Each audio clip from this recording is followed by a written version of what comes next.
Good day, students. Today we are to talk about the Asian and Filipino moral behavior. But before that, let us revisit again what is the meaning of moral behavior. Moral behavior is acting accordingly to one's own moral culture or moral standards. Okay, so that is moral behavior. Now, in our discussion today, we will be using your handouts or the modules given to you in PDF file format, and it looks like this. No? So, para mas maintindihan natin while we are having the discussion, please open your notes kung na-print nyo man yan. Okay?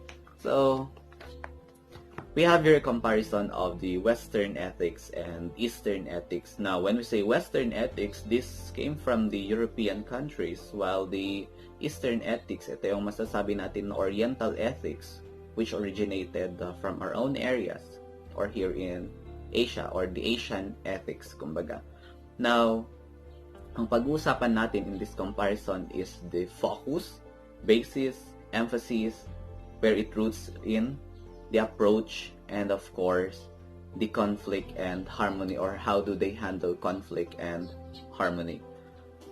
Now, in focus, Western ethics is focused in finding the truth. Ano ang katotohanan, what lies behind these truths, what are the events or the activities in searching for the truth. While in the Eastern ethics, we focus on protocol and respect, because when we say Eastern kasi, we focus on the organization, on the, what do you call this one? On the protocols, yung the rules mismo na kailangang sinusunod.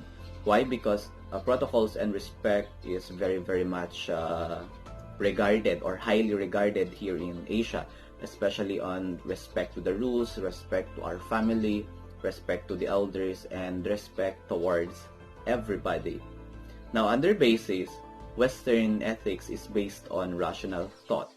Ito yung sinasabi ng mga philosophers na the way of finding happiness, for example, meron tayong rational thinking doon na ina-explain nito kung paano natin makukuha si happiness. Just like that of the Nicomachean ethics of Aristotle. Now, for Eastern ethics, we rely on religious teachings. Why? In Asia, we have Buddhism, Hinduism, Taoism, and Confucianism, and we rely on the teachings of this different religion for us to say or to believe that the act is moral or not. Under emphasis, sinasabi natin kanina sa mga philosophers which originated from that of the Western culture, we have the emphasis on logic, the cause, on the effect. Yung sinasabi natin kanina in finding the truth. What lies behind this truth, no? As for Eastern ethics, the emphasis is given towards the family or the respect towards the family. Western ethics roots in Athens, in Greece, no? Yung kina Aristotle, Rome, and Judeo-Christianity. As for Eastern ethics naman, it roots in the religious teachings of Hinduism, Buddhism, Taoism, and Confucianism. As to their approach, Western ethics is very much rational, while that of the Eastern ethics is holistic and cultural. We rely on the past. What happens in the past, what are the different teachings of our ancestors, we rely on those things. As for Western, it's rational, the way they think, no? As to handling conflict and harmony, Western ethics says good must triumph or prevail over evil. Ito, very much evident sa mga pelikula. Unang-una, natatalo ang mga bida or naghihirap sila, and then at the end, they will prevail, no? Over the bad part of the movies. Now, in the Eastern ethics or in the Orientalist view on ethics, good and bad or light and dark should exist in equilibrium. This is very much evident sa nakikita natin sa Chinese, no? The yin and yang. There should be balance. There is always good and there is always the bad side. And they should coexist with each other. That is the comparison of the Eastern and Western ethics.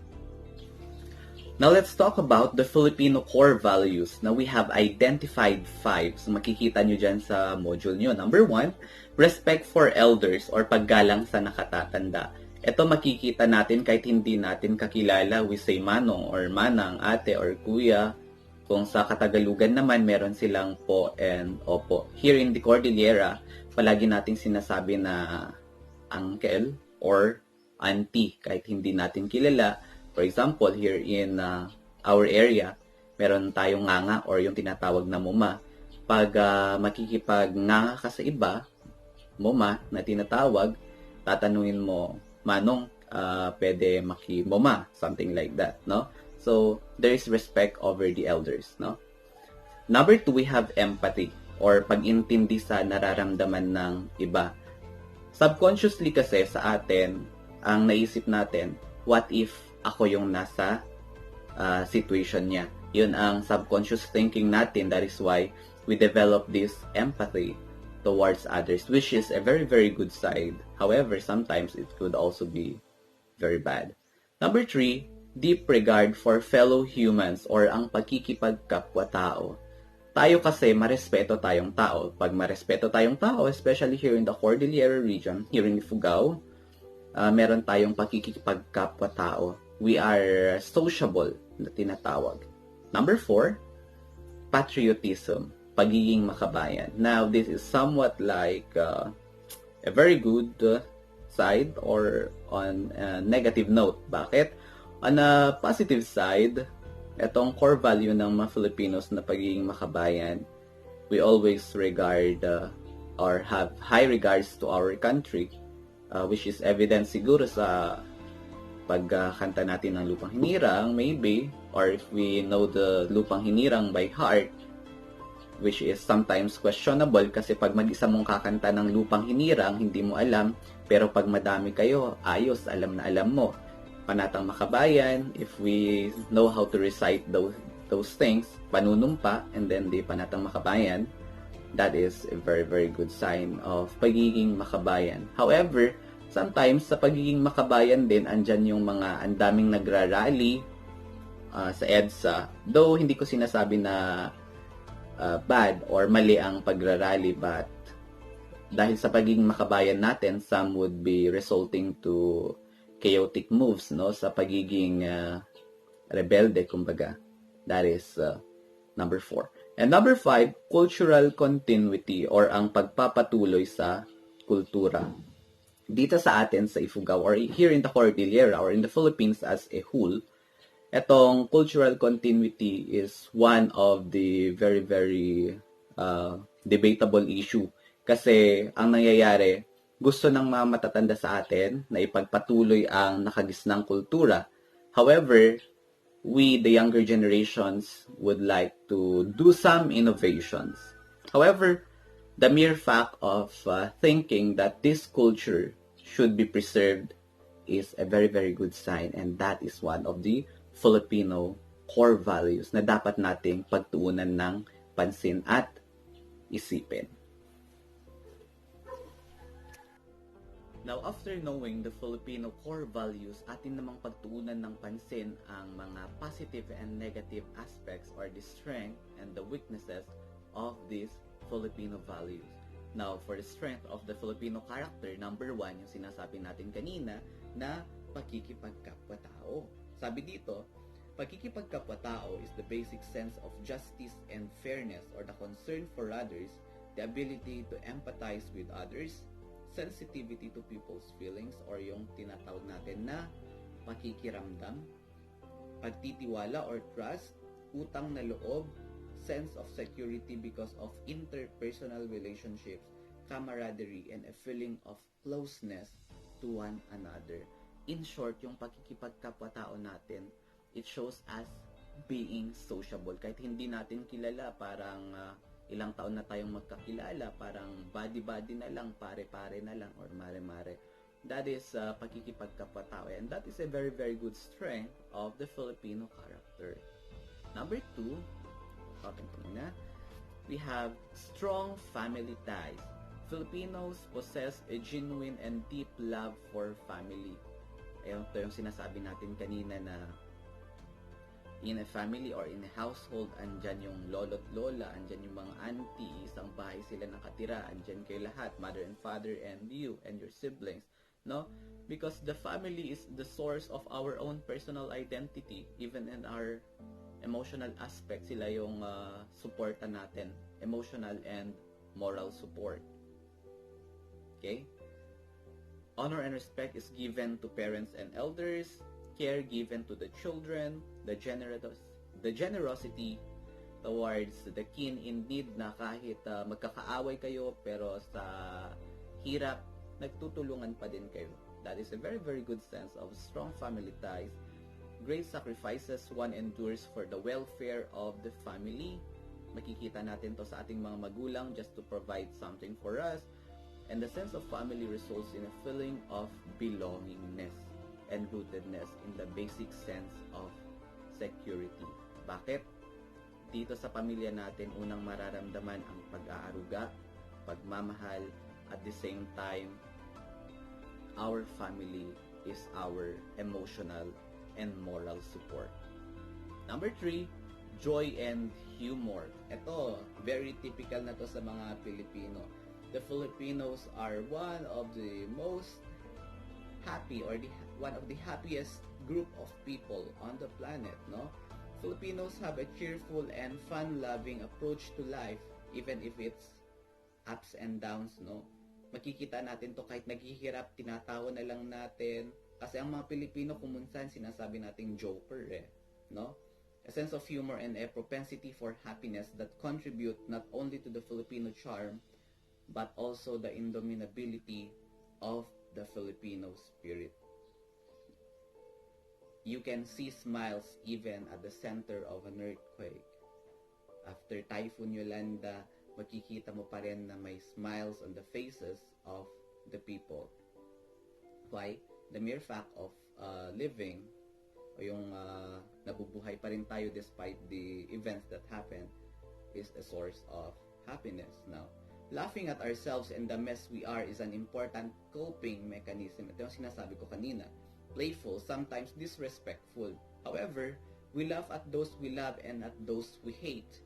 And we make jokes about our good fortune or even in the bad person. In short, Filipinos are very, very humorous. Number 4, flexibility, adaptability, and creativity. Ito yung tinatawag natin na resilience. Filipinos are very much resilient. We can adjust and to adapt to circumstance and surrounding environment, both physical and social. We adjust whatever happens, and that is a very, very positive aspect of being a Filipino on our Filipino character. We possess a tolerance for ambiguity that enables us to remain unfazed by uncertainty or even on the lack of information. Chill lang, diba? Next, hard work and industry. This is very much evident, no, sa ating mga magulang, yung mga nag-a-abroad. Pagpunta sa abroad, ang akala mo isang work lang, yun pala tatlo-tatlo, apat-apat, para lang makapag-ipon para may maipadala sa mga anak here in the Philippines, no? Next, faith and religiosity. Being religious, no?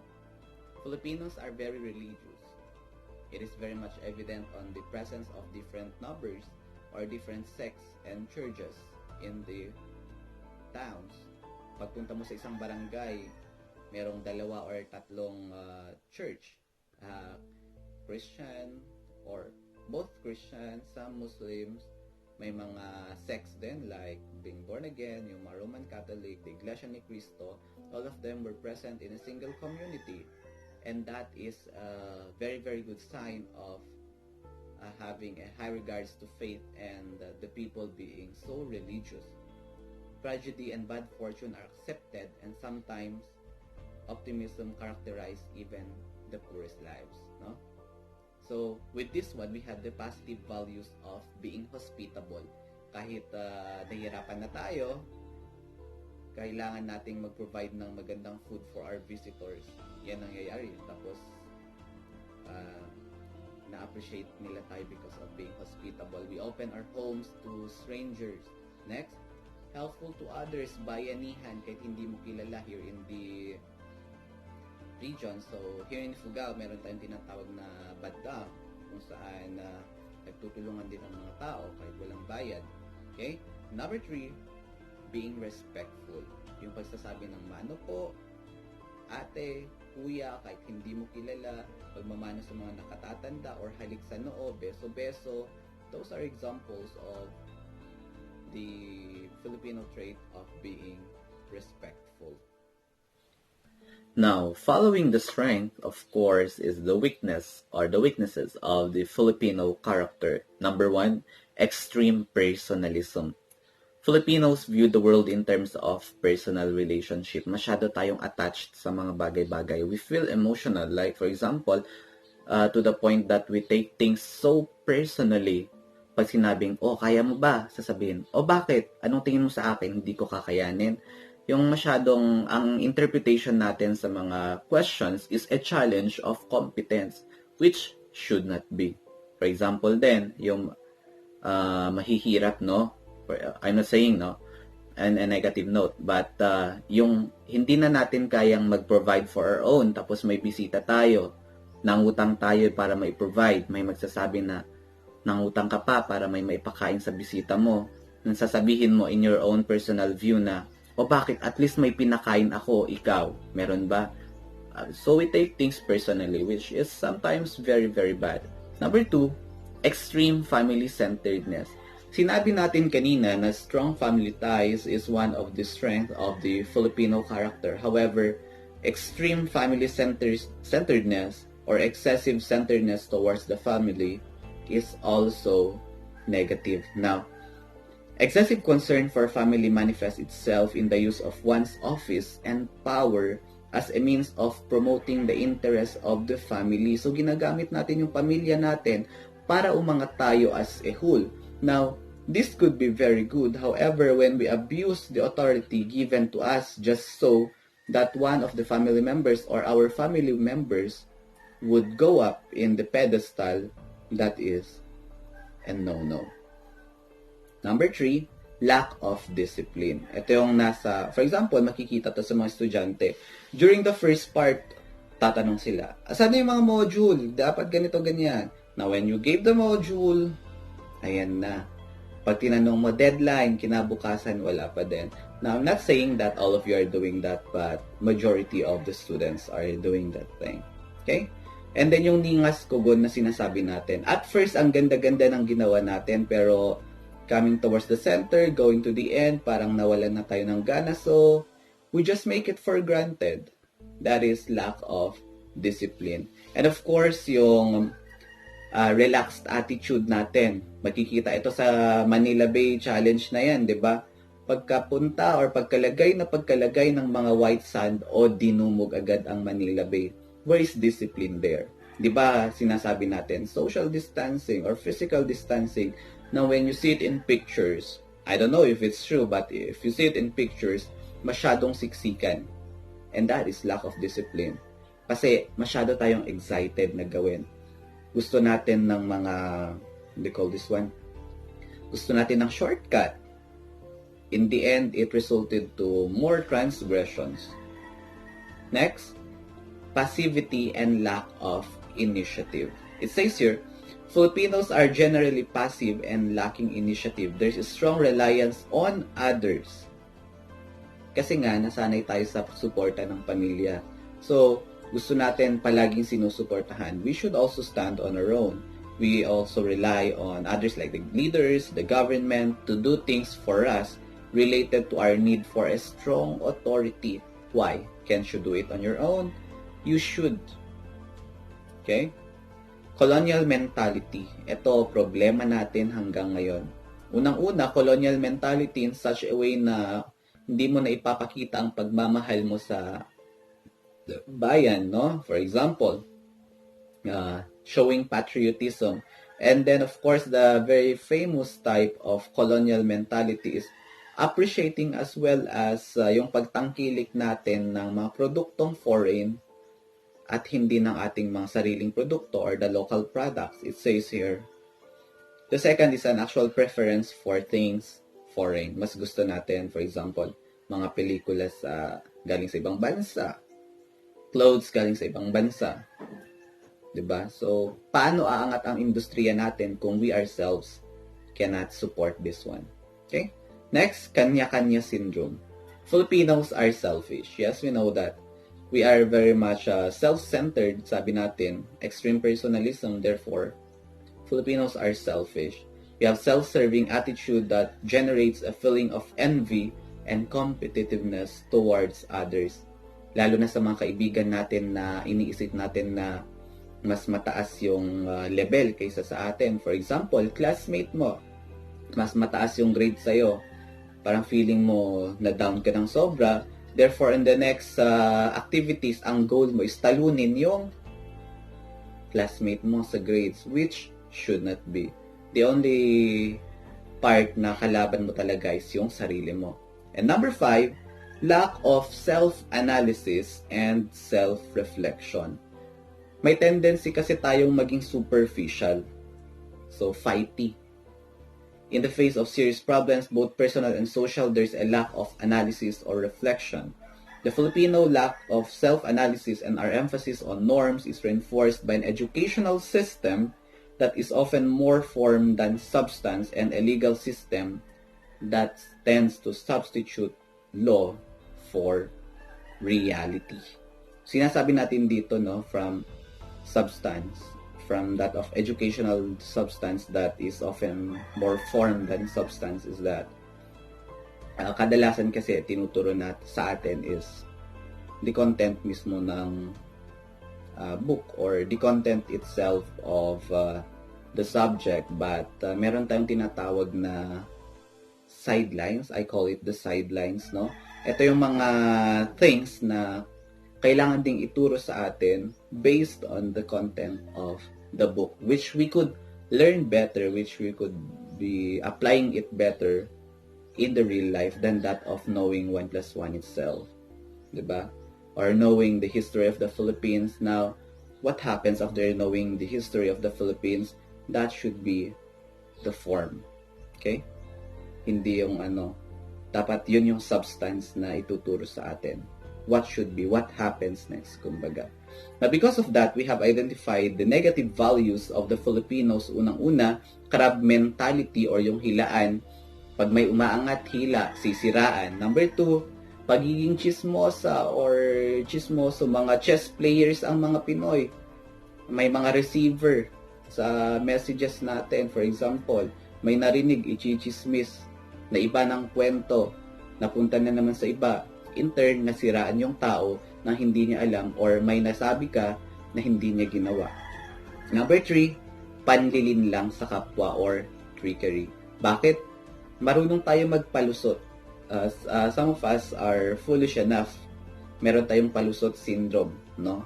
So, kadalasan, we trick others, yung ating kapwa, 'di ba? So, that is the weakness of the Filipino character.